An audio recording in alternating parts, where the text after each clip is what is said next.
जय गजानन मंडळी, आज मी तुम्हाला दाखवत आहे आवळ्याचं गोड लोणचं। तर त्याच्यासाठी आपल्याला साहित्य काय काय पाहिजे ते बघूया।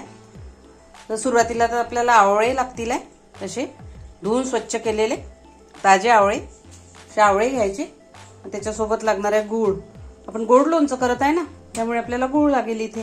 आणि थोडे मेथी दाणे 1 टीस्पून, तर काळं मीठ, थोडी हळद, धने 2 ते 3 मिरे आणि थोडी सोप लागेल आपल्याला इथे, अगदी किंचित चवीला, आणि जिरे, कलोंजी, कांद्याचं बी, थोडं लाल तिखट आणि मीठ, इतकं साहित्य आपल्याला त्या लोणच्यासाठी लागणार आहे। बघू शकता तुम्ही, स्क्रीनशॉट काढून घ्या, कारण भरपूर साहित्य लक्षात राहायला पाहिजे एवढं। खूप चटपटीत लागते हे लोणचं आणि होते पण लवकर, खूप काही वेळ नाही लागत या लोणच्याला, पटकन होते। आणि आवळा तर तुम्हाला माहीतच आहे, आवळ्यामध्ये किती औषधी गुण असतात, तर त्यामुळे हे लोणचं तुम्ही थंडीमध्ये ताजे आवळे निघाले की नक्की ट्राय करा। खूप सुंदर लागते आणि पटकन होते, त्याला काही खूप मसाले वगैरे लागत नाही। हे इतके साहित्य जरी दिसत असलं त्यातलं आपल्याला थोडंसंच दोनच असे दाणे वगैरे असे साहित्य वापरायचं आहे, कारण ओरिजिनलच त्या आवळ्याला इतकी छान चव असते आणि औषधी गुणधर्म असतात। त्यामुळे आता आपल्याला काही खूप त्याच्यात मसाले टाकायची गरज नाही। मसाले टाकल्यामुळे त्याची ओरिजिनल चव आहे ती काही टिकत नाही, त्यामुळे खूप नको त्याच्यावर मसाल्याचा हे करायला।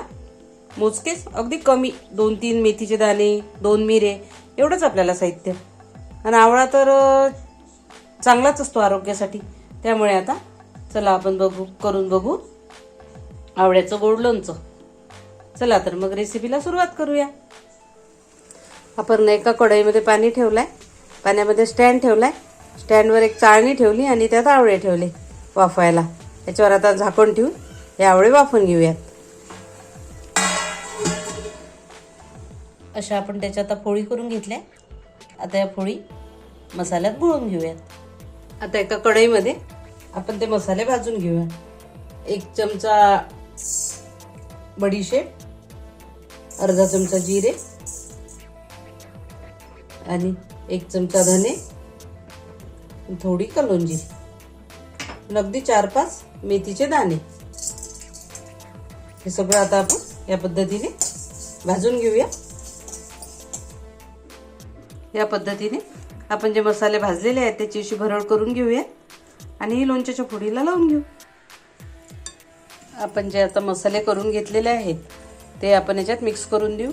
आणि गूळ टाकला याच्यात, गूळ आणि ते मीठ एकत्र झालं की त्याला छान पाणी सुटतेच।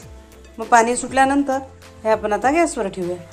गूळ आणि जी ते भरड केलेली आहे खलबत्त्यामध्ये मसाल्याची, ती काळं मीठ टाकलं त्यामुळे त्याला आता पाणी तर सुटणार आहे। ती आवळ्याची जी मूळ तुरट चव असते, तुरट, आंबट, गोड, खारट, सगळ्याच चवीचं आता हे आपलं लोणचं तयार होणार आहे। बघू शकता तुम्ही, आता त्याला थोडं पाणी सुटत आहे। थोडं पाणी सुटलं की आपण आता हे गॅसवर ठेवूया। पाणी सुटलं आहे आता आपल्या लोणच्याला। आता ते कमी गॅसवर असं आपण हलवून घेऊया। बघू शकता तुम्ही, साखर आणि मीठ असते त्यामुळे त्याला पाणी तर सुटतेच। पाणी सुटलं की असं कमी गॅसवर थोडं शिजवून घेऊया। तर आपले आवळे वाफवलेलेच आहे, त्यामुळे आपल्याला खूप काही शिजवायची गरज नाही आहे याच्यात। अगदी थोडा पाक होईपर्यंत आता हे शिजवून घेऊयात आपण।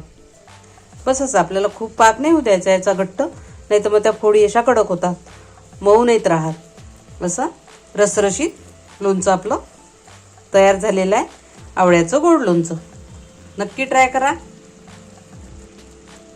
सबस्क्राईब केलं नसेल तर सबस्क्राईब करा।